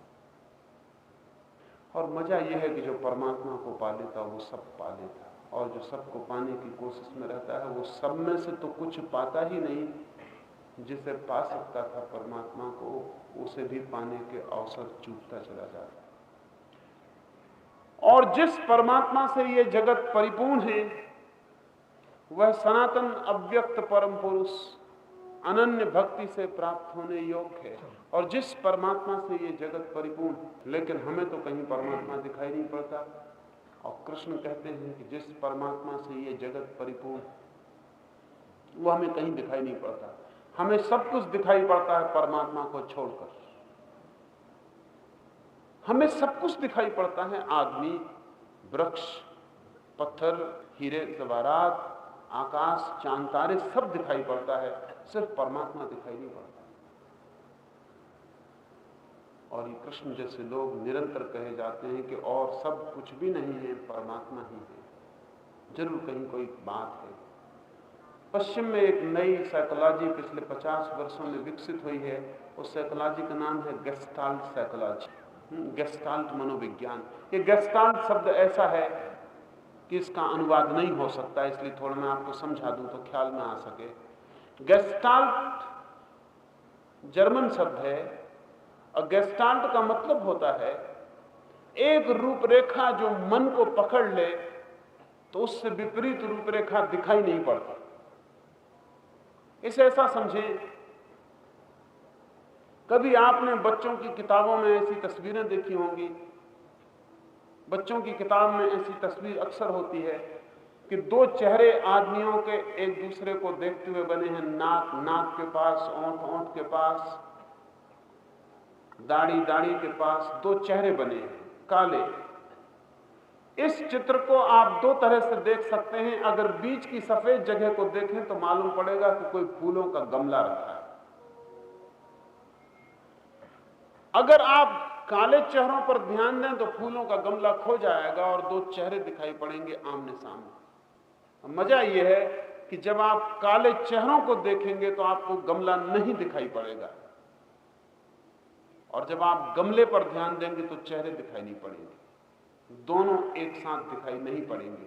या बच्चों की किताब में कभी इस तरह के चित्र भी होते हैं कि एक ही चित्र में रेखाओं में जवान स्त्री का चित्र होता है एक, और उसी रेखाओं के बीच छिपा हुआ एक बूढ़ी स्त्री का चित्र होता है। जब आपको जवान स्त्री की रेखाएं दिखाई पड़ेंगी तो बूढ़ी स्त्री दिखाई नहीं पड़ेगी, और जब बूढ़ी स्त्री की रेखाएं दिखाई पड़ेंगी तो जवान स्त्री नहीं दिखाई पड़ेगी। और ऐसा नहीं है कि आपको पता नहीं है इसलिए आपने दोनों देख ली, एक दफा जवान देख ली, फिर क्षण भर बाद आपको बूढ़ी स्त्री भी मिल गई। अब आप जानते हैं कि दोनों स्त्रियां उस चित्र में मौजूद हैं, लेकिन अभी भी जब भी आप देखेंगे एक ही दिखाई पड़ेगी, दूसरी दिखाई नहीं पड़ेगी, क्योंकि एक ही रेखाओं से दोनों की बनावट है। जब आप एक रेखा का उपयोग जवान स्त्री के लिए कर लेते हैं तो बूढ़ी स्त्री के लिए रेखा नहीं बचती, और जब आप उसी रेखा का उपयोग बूढ़ी स्त्री के लिए कर लेते हैं तो जवान स्त्री नहीं बचती। इसको गेस्टाल्ट कहते हैं। एक चित्र में दो चित्रों की संभावना है, लेकिन एक चित्र देखें तो दूसरा दिखाई नहीं पड़ता। ये जगत एक गेस्टाल्ट है। इस जगत में जब तक आपको पदार्थ दिखाई पड़ते हैं तब तक परमात्मा नहीं दिखाई पड़ता, क्योंकि जहां पदार्थ समाप्त होते हैं उनकी जो समाप्त होने की रेखा है वही परमात्मा के प्रारंभ होने की रेखा है। इसलिए जिस आदमी को पदार्थ दिखाई पड़ता है वो कहता है कहां है परमात्मा, कहीं नहीं है। और जिसको परमात्मा दिखाई पड़ता है वो पूछता है कहां है संसार, कहां है पदार्थ, कहीं कोई नहीं। इसलिए शंकर जैसा ज्ञानी कहता है कि संसार नहीं है, मार्क्स जैसा ज्ञानी कहता है कि संसार ही है, परमात्मा नहीं। पदार्थवादी कहता है पदार्थ है, परमात्मावादी कहता है परमात्मा है, और मामला गेस्टाल्ट का है। उन्हीं रेखाओं का उपयोग हम कर रहे हैं। जब मैं आप पर ध्यान देता हूं तो आप दिखाई पड़ते हैं, लेकिन आपके आसपास का जो फैलाव है आकाश का वो दिखाई नहीं पड़ता। परमात्मा का खोजी धीरे धीरे दूसरे गेस्टाल्ट को देखना शुरू करता है। जब भी वो कोई चीज देखता है तो दृष्टि चीज पर नहीं रखता, उस चीज के भीतर छिपे हुए प्राण पर रखता है। जब वो वृक्ष के पास खड़ा होता है तो वृक्ष की पदार्थ रेखाओं को नहीं देखता, वृक्ष के भीतर जो लपट की तरह उठता हुआ जीवन है आकाश की ओर, उसको देखता है। विंसेंट वैन गॉग ने वृक्षों के शायद पृथ्वी पर सर्वाधिक सुंदर चित्र चित्रित किए, लेकिन उसके वृक्षों को समझना बहुत मुश्किल है, क्योंकि उसके वृक्ष जमीन से उठते हैं और ठेठ आकाश को पार करते चले जाते हैं। चांद तारे नीचे रह जाते हैं और वृक्ष ऊपर निकल जाते हैं। जब वैन गॉग को उसके मित्रों ने पूछा कि तुम पागल तो नहीं हो गए हो, कभी वृक्ष देखे हैं? चांद तारे नीचे पड़ गए और वृक्ष ऊपर चले जा रहे हैं, जमीन से लेकर आकाश को छेद रहे हैं, कभी वृक्ष देखे हैं? वैन गॉग ने कहा तुमने जो वृक्ष देखे हैं वो शायद मैंने नहीं देखे होंगे, मैंने जो वृक्ष देखे हैं वो शायद तुमने नहीं देखे। उन्होंने कहा मतलब तुम्हारा? तो वैन गॉग कहता था जब भी मैं किसी वृक्ष को देखता हूं तो थोड़ी ही देर में उसके पत्ते खो जाते, उसकी शाखाएं खो जाती, उसकी जड़ें खो जाती, उसकी देह खो जाती। फिर तो मुझे पीछे ऐसा ही लगता है कि वृक्ष पृथ्वी के फैले हुई आकांक्षाएं हैं आकाश को छूने की। पृथ्वी की आकांक्षाएं आकाश को छूने की, वृक्ष की रूपरेखा मुझे खो जाती और पृथ्वी की आकांक्षाएं मुझे वृक्षों में लपट की तरह, हरी लपटों की तरह, ग्रीन फ्लेम्स आकाश की तरफ भागती मालूम पड़ने लगती। पृथ्वी कोशिश कर रही है आकाश से आलिंगन का, ऐसा ही मुझे दिखाई पड़ा।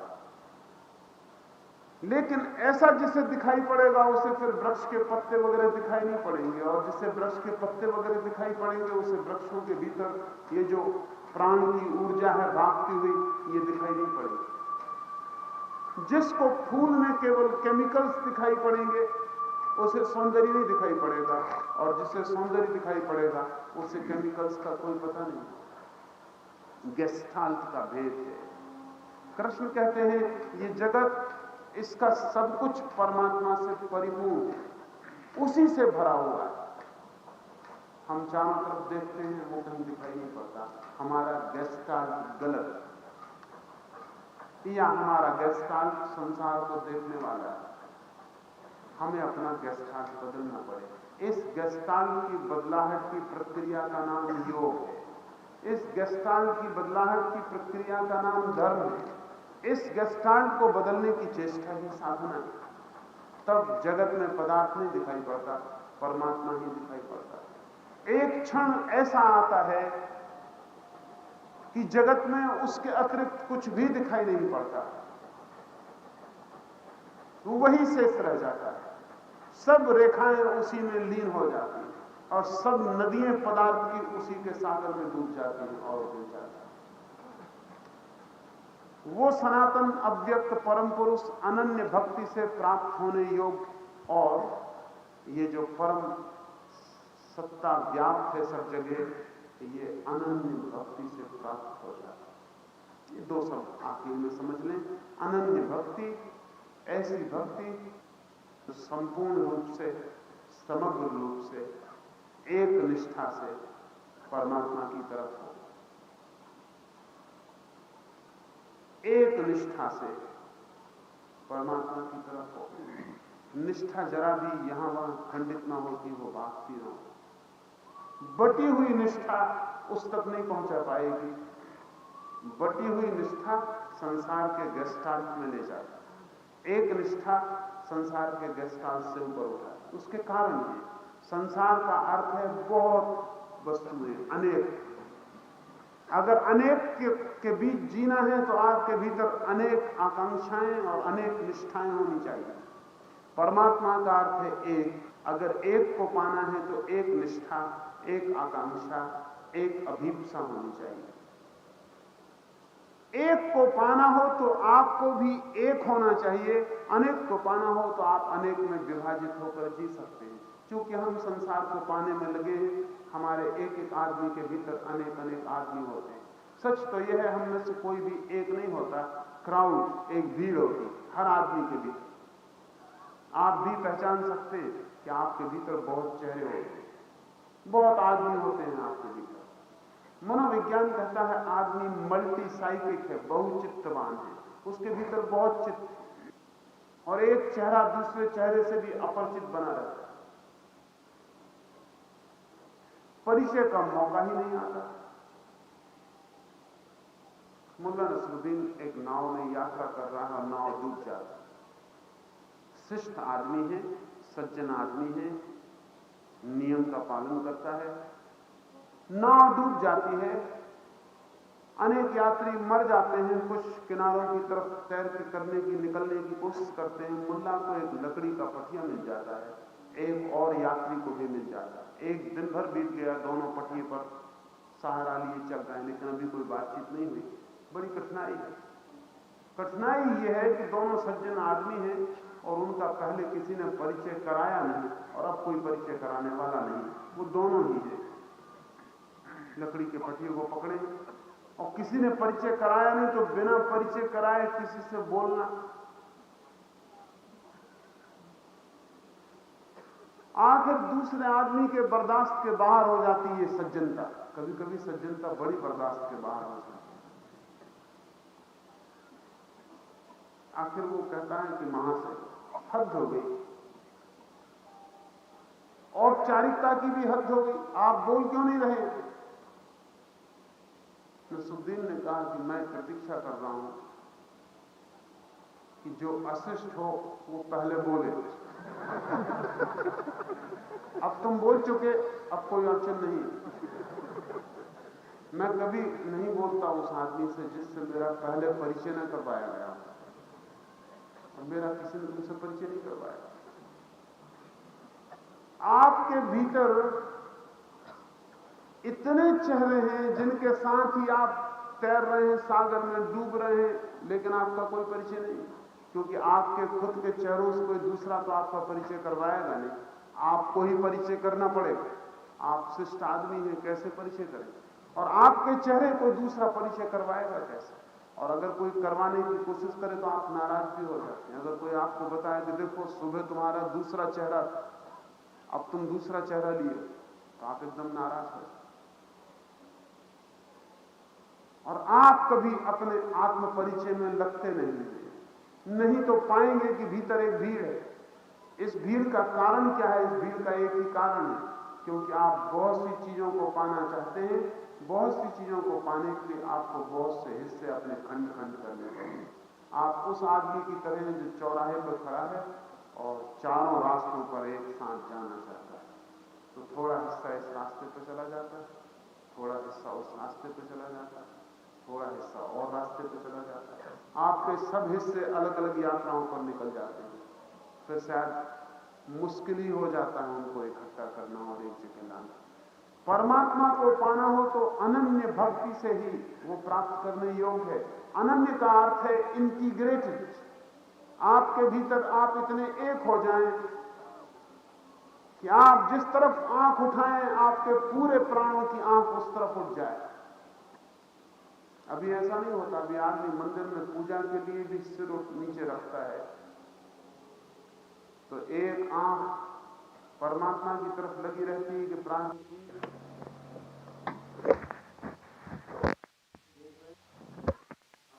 कैसा धार्मिक आदमी। मुल्ला नसरुद्दीन गिर पड़ा है, धूप से भरी हुई दोपहर सड़क पर गिर पड़ा, बड़ी भीड़ लग गई, दोनों आंखें उसकी बंद है, बेहोश हालत। कोई कहता है इसको जूता सुंघा दो, होश आ जाएगा। कोई कहता है सिर पे मालिश करो, कोई कहता है पानी छिड़को। एक लड़की चिल्लाए चली जा रही है कि इससे कुछ भी ना होगा, एक पाव भर दूध में आधा पाव जलेबी डालकर इसे खिला दो। मुल्ला पहले तो थोड़ी देर तक ये सब आयोजन सुनता रहा, फिर एक आदमी जूता निकाल के ही आ गया। तब उसने एक आंख खोली, उसने कहा हटाओ भी, सब अपनी बकवास में लगे, कोई उस बेचारी लड़की की भी तो सुनो। हम इधर बेहोशी में मरे जा रहे हैं और तुम अपना जूता सुंघा रहे हो। एक आंख खोल के उसने कहा कि उस बेचारी लड़की की भी कोई सुनो। बेहोश भी अगर हम होते हैं तो आधा ही हिस्सा बेहोश, आधा उस वक्त भी हिसाब लगा रहा, कोई जूता तो नहीं सुंघा रहा। क्या नींद में भी हम बिल्कुल सोए हुए नहीं हैं। नींद में भी कान हमारे सजग हैं, सुन रहे हैं, जान रहे हैं कि कान क्या हो रहा है, आसपास क्या चल रहा है। खंडित है सब, बटा हुआ है सब। इस बटी हुई स्थिति को लेकर कोई प्रभु की तरफ नहीं जा सकता। इसलिए शर्त है अनन्य, और भक्ति का अर्थ है प्रेम, और प्रेम अनन्य ही हो सकता है। उसकी धारा एक ही हो सकती है। प्रेम में बटाव नहीं, प्रेम में कटाव भी नहीं। प्रेम खंड खंड चित्त से हो भी नहीं सकता, अखंड चित्त हो तो ही हो सकता है। अखंड प्रेम के द्वारा ये परम सत्ता पाने योग्य है।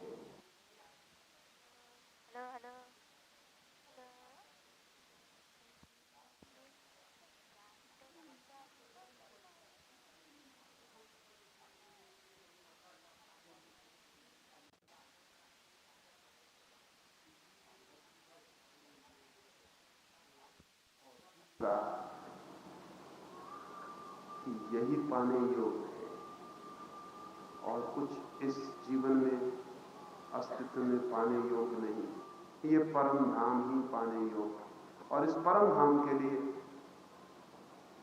जब तक हम न पाले तब तक हम ऐसी चीजों को पाते चले जाएंगे जिन्हें न पाया होता तो कुछ हर्ज ना था, और पा लिया तो कुछ पाया नहीं। लेकिन आदमी खाली नहीं बैठ सकता।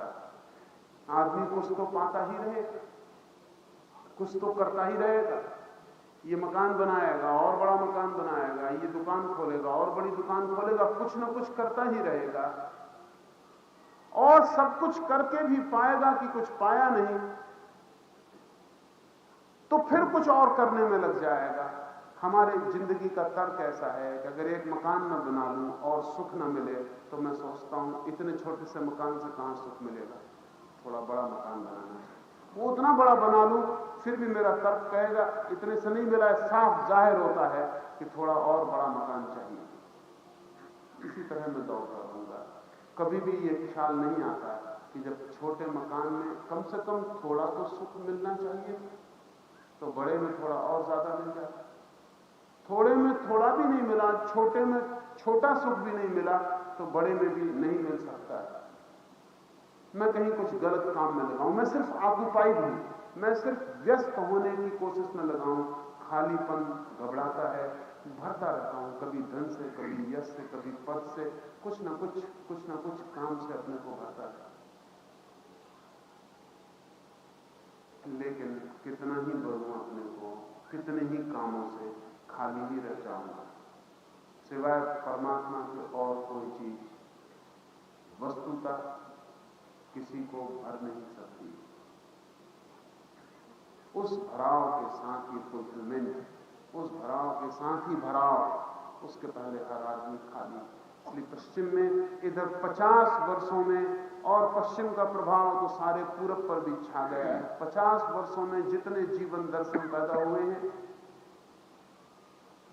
वे सभी जीवन दर्शन एक बात पर खड़े हैं कि आदमी की जिंदगी में भराव नहीं है, खाली है, एम्प्टी है, रिक्त।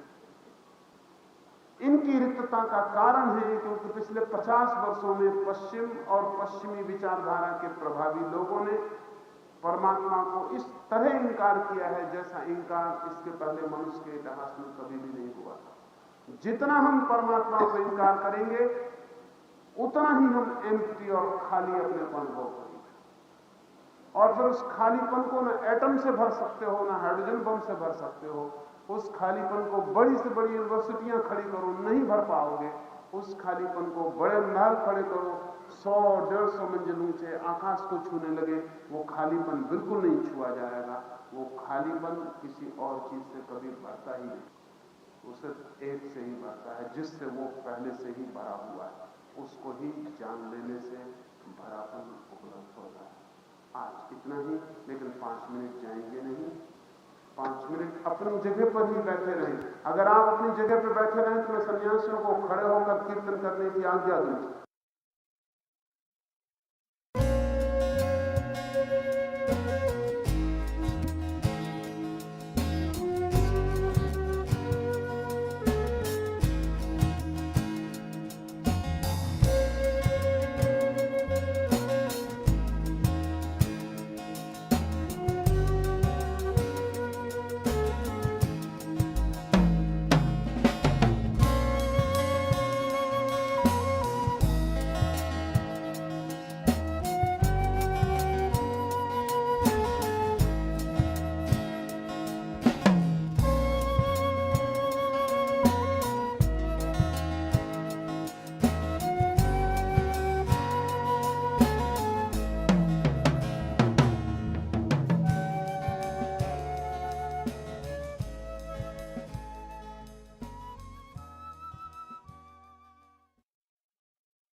The responses to sutras and voice recording on this audio format are the copyright of Osho International Foundation. Copyright dates 1953 through 2003. All rights reserved. Reproduction in any media is prohibited. सूत्रों पर दिए गए संबोधन और audio माध्यम में मुद्रित आवाज़ पर ओशो इंटरनेशनल फाउंडेशन के कॉपीराइट हैं। कॉपीराइट 1953 से 2003, सर्वाधिकार सुरक्षित। किसी भी माध्यम में रिप्रोडक्शन अर्थात पुनर्निर्माण निषिद्ध है।